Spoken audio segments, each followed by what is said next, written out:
मैं भारत को भारतीयता की मान्यता के आधार पर फिर से खड़ा करना चाहता हूं, उस काम में लगा हूं। मैंने ये देखा हिंदुस्तान में कि हमारे यहां तीज त्योहार होते हैं और हर तीज त्योहार में कुछ खास तरह के व्यंजन और पकवान बनते हैं। मैंने ये देखा है कि कुछ खास तरह के त्योहार में कुछ खास तरह का तेल उपयोग हो रहा है, दूसरे तरह के त्योहारों में दूसरे तरह का तेल उपयोग हो रहा है। उसके पीछे बड़ा साइंस है, बहुत बड़ा साइंस है, बहुत बड़ा विज्ञान है। वो विज्ञान ये है कि जैसे मान लीजिए होली के आसपास के त्योहार, चैत्र के महीने के त्योहार, फागुन और चैत्र के महीने के त्योहार। अब फागुन और चैत्र के महीने के त्योहारों में जो जो पकवान बन रहे हैं, आप उन पर अगर नजर डालें तो वो उस मौसम के हिसाब से बहुत ही अनुकूल है। दिवाली के आसपास के जो तीज त्योहार हैं, नवंबर दिसंबर के या अक्टूबर नवंबर के, उनमें जो पकवान बन रहे हैं वो खास तरह के प्रिपरेशन है, बहुत गहरा विज्ञान है। कभी मौका मिला तो इस पे अलग से ही बात करूंगा कि त्योहारों में पकाए जाने वाले जो व्यंजन हैं वो हमारे शरीर को किस तरह की मदद कर रहे हैं।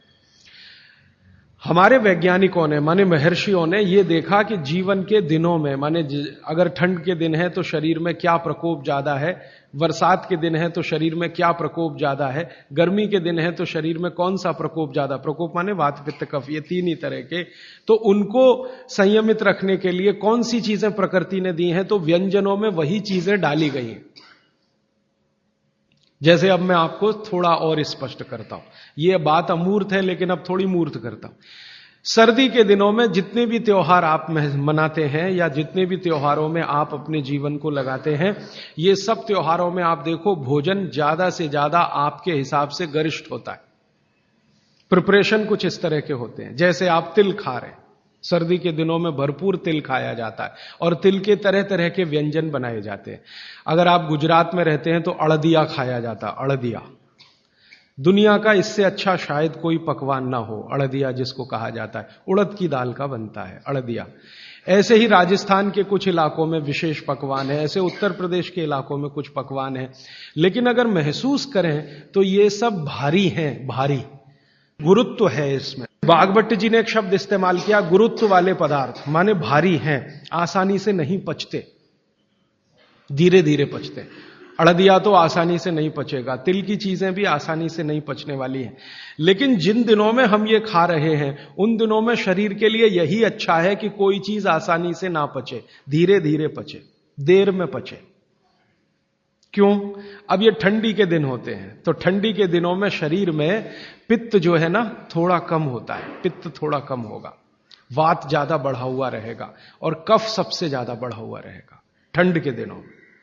अब कफ सबसे ज्यादा बढ़ा हुआ है तो कफ का असर हमारी जठर अग्नि पर है।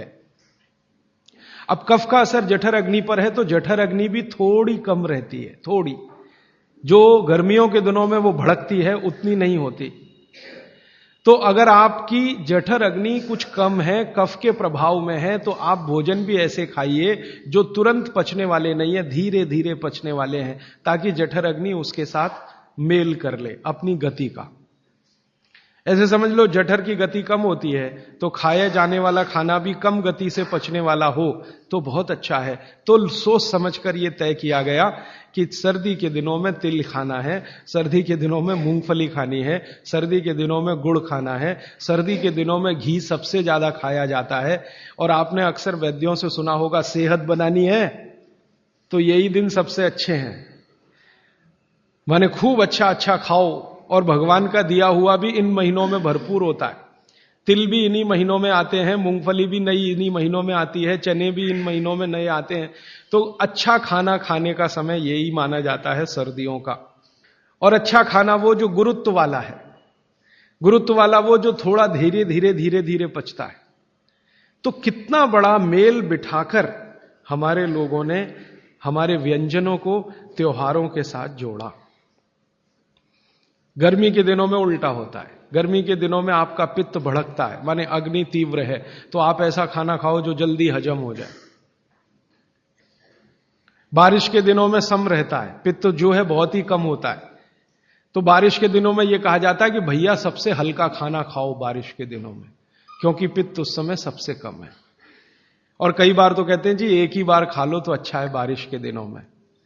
और जैन समाज वाले तो जानते हैं कि बारिश के दिनों के खाने में बहुत रिस्ट्रिक्शन है। क्यों जी?